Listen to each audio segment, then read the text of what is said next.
Presidente da Comissão Função Pública, Teten, funcionário termo certo no casual Síria aceituir seleção, molocal ao serviço e instituição Estado Síria.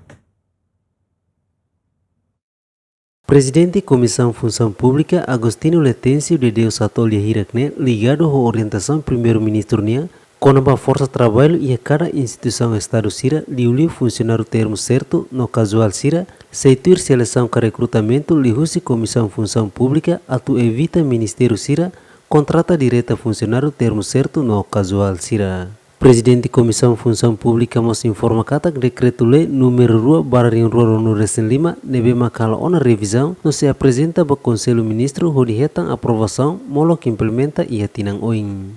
Pronto, 2025, orientações nebe mak sua excelência senhor primeiro-ministro FOBA Comissão Função Pública ho Ministério Finança e ICUSMAI até novembro de 2026 e está apresenta para o Conselho Ministro.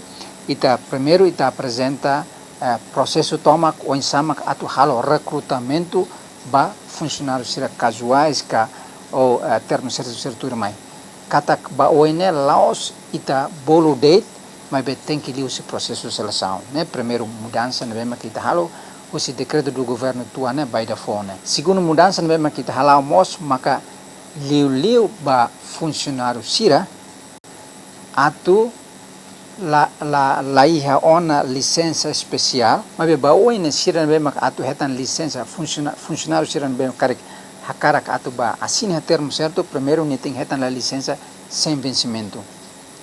Segundo ne tem batur processo de ohine, processo de recrutamento né. Terdados usi Comissão Função Pública, funcionário termo certo no casual hamutu kriung ronolu resinghat nebe mak dadang ne hak narang Iha instituição Estado atau sida salur racing ida no husi número ne la inclui funcionário permanente sira. Lamberto da Silva, GMN.